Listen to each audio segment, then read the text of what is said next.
That I'm shaking hands continuously. I was at a hospital the other night where I think there were actually a few coronavirus patients, and I shook hands with everybody.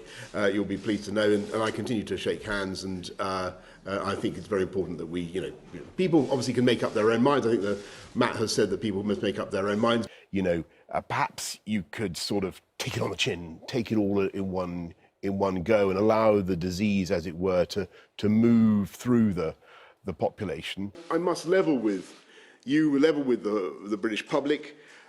More families, many more families, are going to lose loved ones before their time. Yeah, I mean, that herd immunity, I know you talked about yesterday when you were appearing with the Prime Minister. In terms of building up a herd immunity within the UK, what sort of percentage of people need to have contracted the virus? Probably about 60% or so. 60%?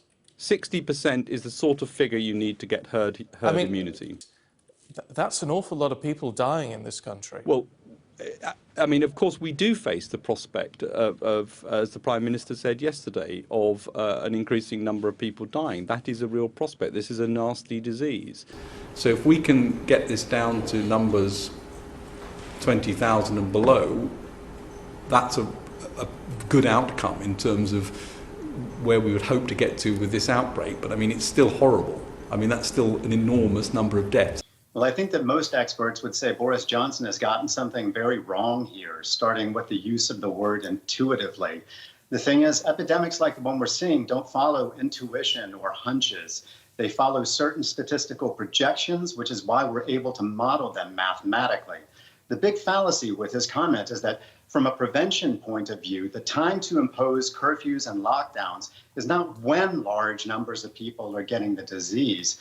It's before large numbers of people begin to get the disease. That's the only way to slow it down, because there's an incubation period.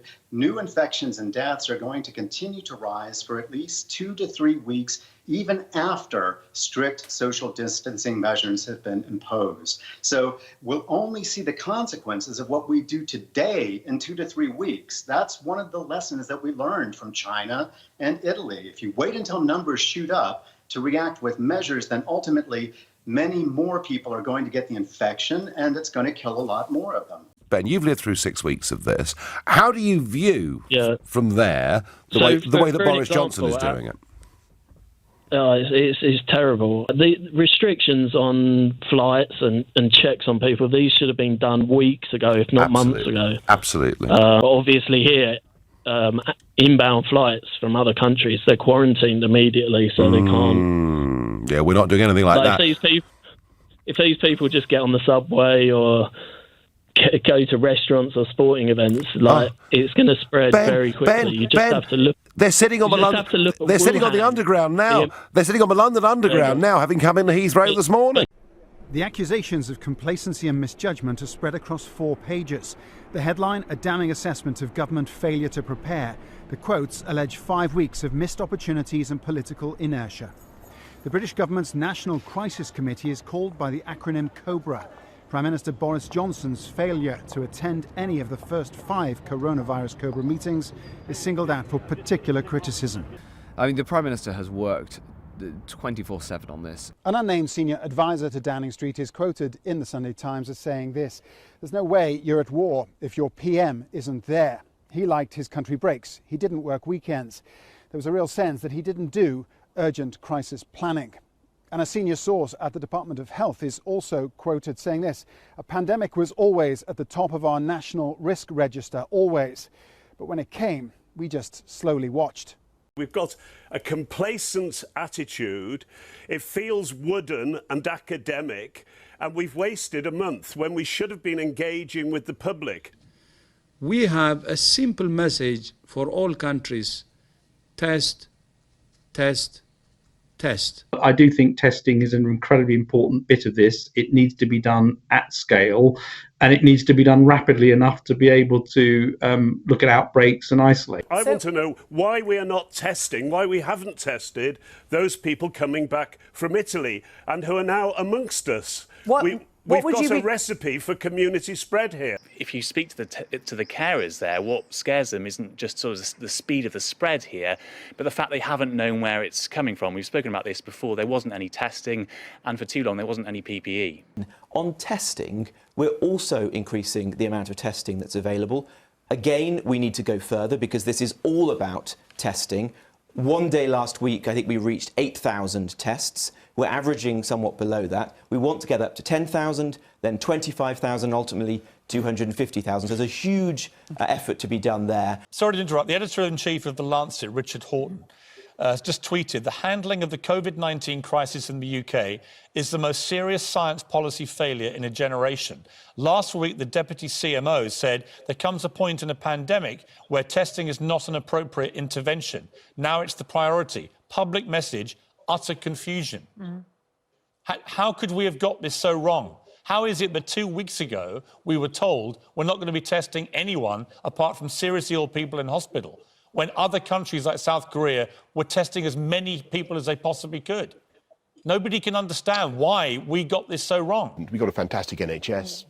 We'll give them all the support that they need. We'll make sure that they have all the preparations, all the kit that they need for us to get through it. Do you recall what the Operation Sickness File said about ventilators, the lack of ventilators 4 years ago? Well, clearly the need to expand. Do you recall that it called for drastic increase in the number of ventilators? I appreciate you weren't Health Secretary at the time, but no one ordered that, did they? We did not increase production. Why do we have these exercises if we don't learn the lessons? Just a few details coming through about the issue of ventilators. It's coming from the Cabinet Office, or coming from Downing Street, saying that the first batch of new ventilators, which are being produced by a consortium of companies, will come out this weekend. It will include, we are told, about 30 devices. We have been double-checking this, but it does seem to say 30. Of course, you will be aware that the number that has been talked about by health officials for the last couple of weeks is that they would like, I'm pretty sure I'm right in saying they would like 30,000. When the severity of the contagion dawned on what the country would be facing, what did you learn from the exercise or Operation Cygnus File? Well, that operation happened before I was Health Secretary. I was involved in it, actually. Have you opened the file? As a different... Have you sought Yes, to... of course, yeah, of course. Yeah. What did you learn from Let me give you one example. One of the things that we learned is that we needed a great big store of protective equipment, and we built that store. It's not the trust who I work for that is letting us down. It is Matt Hancock and the government. My concerns is that yesterday morning me and my colleagues received a message to say that due to shortages we would now have to share masks. Yesterday it was we need to share filters. Now filters have got bacteria in them, masks have got bacteria in them.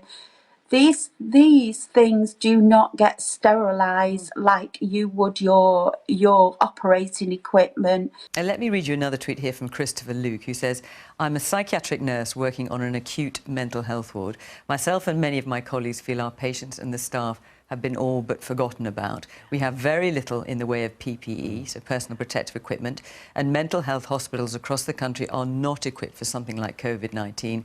There's been no coverage of how mental health hospitals are coping in these circumstances. Mail, you've probably seen, or one of your colleagues, so-called doctors' desperation. You'll be aware that this poll by the Royal College of Physicians shows that 1 in 4 are forced to reuse vital protective clothing. So, Robert, we had the Secretary of State for Health on the programme last week, and I questioned him pretty closely about supply of equipment. And Matt Hancock was saying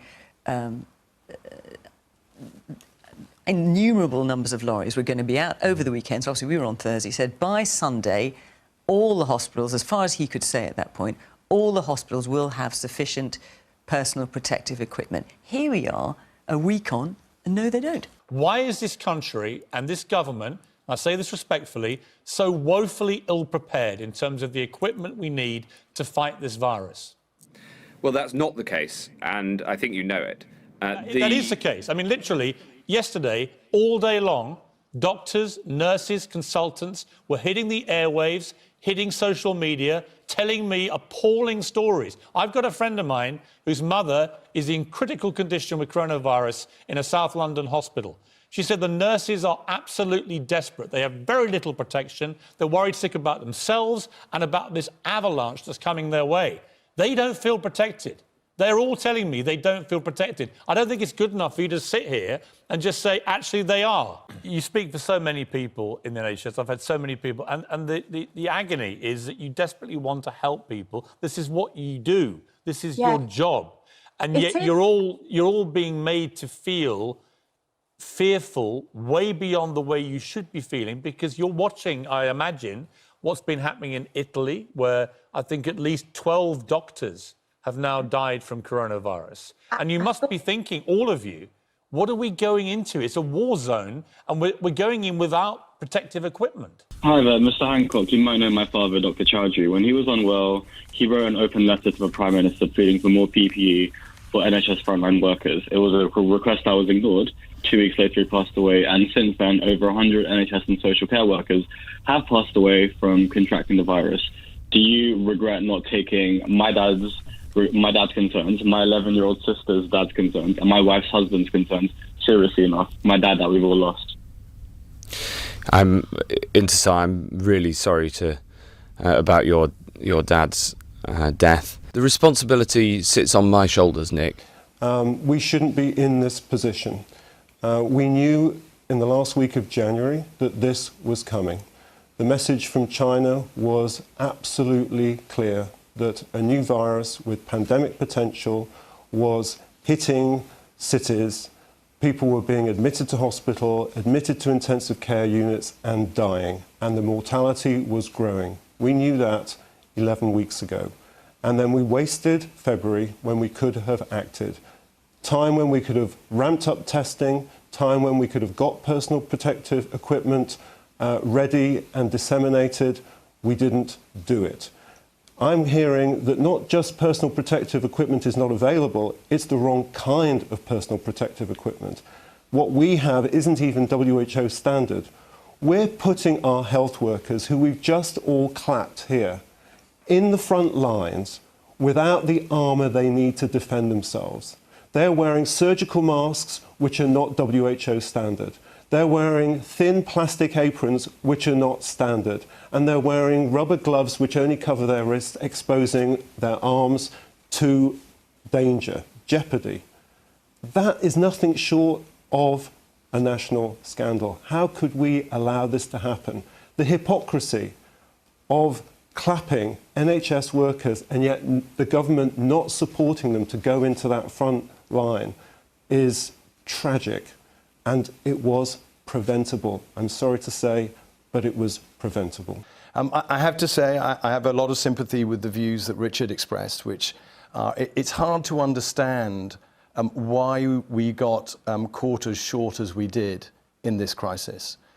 Why we didn't have the foresight to understand more and to take the steps we could have taken with equipment, with tests and many other aspects of what we need to be ready for this. Now, I'm not talking about long-range planning over 2 or 3 years. I'm saying when we saw it happening in China and then in Italy, which was so close to home. I've got very good friends in Italy with whom I've been on the phone since late January, early February. It was very clear what was happening. Kick it on the chin.